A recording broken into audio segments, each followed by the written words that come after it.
바이오가 다시 과연 예전의 봄을 찾을 수 있을까? 되게 어렵습니다. 충분히 밸류에이션이 되거든요. 하반기에는 국내 제약 바이오 기업 산업의 변곡점이다. 유한양과 오스코텍의 레이저 티닉. 그 가치가 뭐 글로벌하게 2, 3조 이상 10월에 임상 최종 남은 마지막 3상 결과를 확인을 해보자. 비만 치료제 시장이 아직 시작도 안 한 것 같아요. 일레릴리가 제약사로서는 처음으로 1 트릴리언의 마켓캡 컴퍼니로 가겠다. 최근 시장을 보면 워낙 또 쏠림이 강하게 일어나고 있다 보니까 제약 바이오가 굉장히 오래 소외되고 있다는 느낌을 많이 받고 있어요. 한때는 바이오가 지금의 2차 전지가 받았던 주목보다 훨씬 더 많이 받았었잖아요. 제 기억으로도 뭐 17년, 18년? 뭐 그때는 뭐 한 10배 이상 가는 바이오 기업들도 있었고 투자자들이 기대를 하시는 게 그럼 넥스트 2차 전지는 과연 바이오가 될까? 바이오가 다시 과연 예전의 봄을 찾을 수 있을까? 이런 기대를 하시는 분들이 있을 것 같은데 소외가 됐다고 볼 수가 있죠. 근데 중장기 이제 시계열을 놓고 이렇게 보시고요. 그 다음에 이제 올해 지금의 현황을 이렇게 보시면 실질적으로 바이오 기업들, 제약 기업들이 2015년부터 한 두 번째 성장 사이클에서 국내에서 해외로 진출하는 그런 모습들을 보여주면서 성과는 안 나왔는데 주가에 이미 다 반영이 되어 있었던 거거든요. 그 성과가 아직까지도 아직까지도 안 나오고 있습니다. 온다던 과연 그거는 왜 그래서 안 오는가? 이미 다 반영이 됐기 때문에 기업 가치가 이제 밸류에이션이 워낙 높다 보니까 약간 정상화되어 가는 과정에 저는 있다라고 보고 있거든요. 그러면 도대체 그 성과는 언제 나오냐? 한 3, 4년 쉬었잖아요. 그동안 회사들이 놀고 있었던 게 아니라 진짜 그 성과를 내기 위해서 글로벌 임상도 되게 열심히 많이 했고 투자도 많이 했고 그러한 성과들이 2024년부터 이제 조금씩 나오기 시작을 합니다. 그래서 지금 약간 바이오 기업들이 이렇게 들썩들썩한 거는 그동안 너무 놀아서 우리도 한번 가볼까? 이게 아니라 그러한 성과가 2024년부터는 조금씩 나올 수가 있기 때문에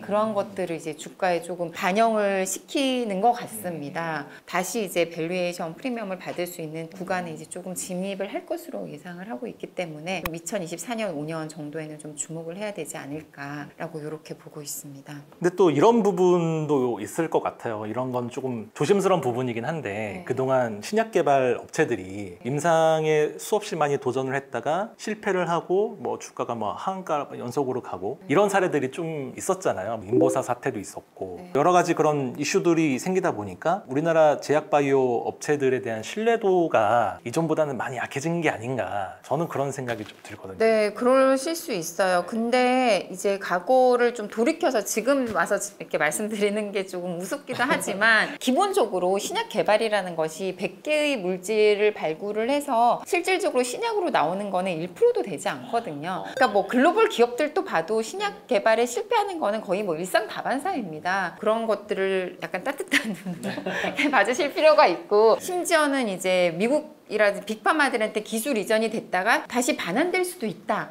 이런 것들을 저희가 알았어야 되는데 2015년부터 20년 정도까지는 저희도 이제 처음이거든요. 국내 기업들이 해외에 나가는 게 그때 처음이었어요. 그래서 요즘 투자자들 같은 경우는 뭐 임상 데이터들도 되게 잘 보시고 해서 어느 정도 이제 현실감 있게 투자를 하실 수 있지 않을까. 그리고 이제 기업들도 그러한 것들에 대해서 계속 말씀을 드리고 있기 때문에 2024년부터 이제 성과가 나오게 되면 좋은 기업들에 대해서는 그러한 신뢰도도 회복하지 않을까 이렇게 저희가 보고 있습니다. 그럼 과연 지금 증시에서 다음 주도주로 바이오가 과거의 영광을 되찾을 수 있을까 이런 기대하시는 분들이 많은데 연구원님 어떻게 보세요? 되게 어렵습니다.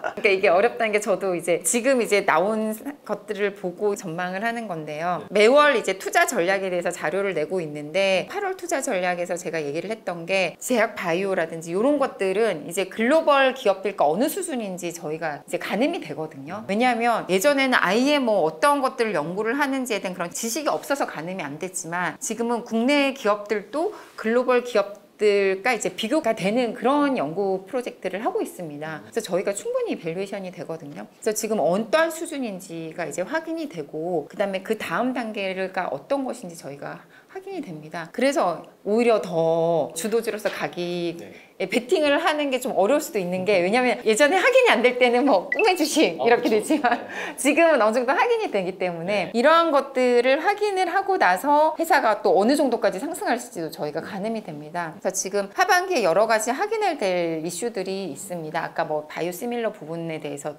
셀트리온을 통해서 말씀을 드렸고, 신약을 통해서는 지금 저희가 상당히 많이 기대를 하고 있는 게 유한양행의 비수세포 폐암 치료제인 레이저티닙이 내년에 미국 FDA 승인을 받을 수 있을까 없을까 하는 것들을 올해 10월에 유럽 종양학회에서 저희가 임상 데이터를 보고 확인할 수 있을 것 같아요. 그래서 지금 9월, 10월 3, 4분기 하반기에는 국내 제약 바이오 기업 산업의 변곡점이다. 그런 것들을 확인을 해서 긍정적인 것을 확인을 하게 된다면 국내 제약 바이오 산업이 2024년부터 이제 점프업 하면서 세 번째 성장 단계에 진입을 하는 거고, 이게 만약에 저희가 확인을 했는데 예상했던 거에 기대에 미치지 못한다 이러면은 다시 또 이제 열심히 연구를 해야 되는 그런 연구 기반 단계로 다시 또 2, 3년 들어가지 않을까, 이렇게 제가 말씀을 드리고 있습니다. 시장에서 기대하는 거는 신약 개발에 대한 기대감들이 있잖아요. 예전에 기대를 받았던 신약 물질 말고 앞으로 기대가 되는 신약 물질은 또 뭐가 있을까에 대한 기대들도 있을 것 같아요. 아까 말씀드렸다시피 국내에서 아마 글로벌 상업화에 성공할 수 있는 FDA 승인을 받은 신약으로 될 것인 유한양행과 오스코텍이 공동 개발을 했고, 지금 미국의 이제 글로벌 탑 제약사인 존슨앤존슨이 글로벌 판권을 가지고 있어서 이게 지금 3상 결과 발표를 앞두고 있거든요. 3상 결과가 제일 발표가 된다면 내년에 이제 FDA 승인을 받아서 2024년 빠르면 말 2025년에 글로벌하게 출시가 되면, 출시되고 한 3, 4년 차에는 매출이 뭐 2, 3조 정도까지는 상승하지 않을까. 유한양행과 오스코텍의 레이저티닙, 우리나라에서는 이미 약이 나왔습니다. 네, 렉나자로 지금 나왔고요. 판매가 되고 있고, 국내 판매 브랜드명은 렉나자, 성분명은 레이저티닙을 저희가 상당히 기대를 하고 있습니다. 그 가치가 뭐 글로벌하게 2, 3조 이상 팔렸을 경우에 유한양행과 오스코텍에 들어오는 영업이익을 뭐 유한양행은 한 3천억대, 오스코텍은 뭐 한 1,000억대 이상 저희가 이렇게 기대를 하고 있어서요. 10월에 마지막 3상 결과를 저희가 한번 확인을 해보자, 이렇게 말씀을 드리고 있고요. 레이저티닙이 FDA 승인을 받든지 순항하게 되면 내년 뭐 하반기 정도에는 이제 한올바이오 파마의 자가면역 질환 치료제가 중요한 글로벌 3상 임상 결과 발표를 앞두고 있고요. 그다음 이제 바이오텍으로서는 알테오젠이 신약은 아니지만 바이오 벡터로서 글로벌 빅파마인 머크사가 이제 판매하고 있는 키트로다 SC 제어를 지금 미국 FDA 글로벌 임상 3상을 내년 하반기 앞두고 있습니다. 그래서 지금 레이저티닙 이어서 뭐 한올바이오 파마 혹은 뭐 알테오젠을 비롯해서 여러 이제 뭐 기업들의 신약 성과들이 이렇게 속속 나오지 않을까. 레이저티닙이 아까 비소세포암이라고 했나요? 네, 비소세포 폐암. 그 질병 치료제 시장이 큰 편인가요? 모든 항암제 중에서요, 폐암 치료제 시장이 가장 큽니다. 아, 그래요? 네, 가장 크고 그나마 약이 많이 개발이 되어 있는데요. 전체 시장 중에서 이제 한 반 정도가 이제 면역 항암제 시장이고요. 거기서 한 15% 정도가 이제 레이저티닙이 공략하는 그런 시장인데, 잠깐 말씀드렸던 그 경쟁약인 타그리소 약에 대해서 말씀을 해드리면, 아스트라제네카라고 하는 빅파마가 판매를 하고 있는데요. 그 약이 얼마나 대단한 약이냐면 글로벌 항암제 중에서 6번째로 많이 팔리는 약이고요. 아스트라제네카라고 하는 빅파마의 매출의 한 10% 정도를 창출하는 아스트라제네카의 가장 이제 탑셀링 제품입니다. 그래서 작년에 한 54억 달러, 한 7조 정도 팔렸거든요. 그 약이 2030년에 100억 달러, 13조까지 팔릴 것으로 예상이 되는 약입니다. 근데 그 큰 시장에서 지금 타그리소밖에 없다는 거죠. 거기에서 올해 이제 10월에 레이저티닙의 임상 결과가 어떤 임상이냐면 타그리소와 직접 비교를 한 임상이거든요. 그게 이제 레이저티닙과 존슨앤존슨의 아미반타넵이라고 하는 이중항체가 같이 처리가 된 약인데, 임상 결과가 나왔을 경우에 타그리소보다 우수한 효과를 저희가 확인할 수 있게 되면 상당히 타깃 시장이 크지 않을까, 이렇게 기대를 하고 있습니다. 지금 우리나라 상장된 제약바이오 업체 중에서 가장 기대되는 건 유한양행이라고 보면 되나요? 네, 유한양행과 오스코텍 같이 생각하셔야 될 것 같습니다. 최근에 리포트 내신 것 중에 비만 치료제 내용도 있던데 일라일릴리도 있고 뭐 미국 기업 중에 워낙 지금 또 유명해지다 보니까 투자자들이 네. 좀 많이 관심을 갖고 있더라고요. 엄청나게 관심이 많으시죠.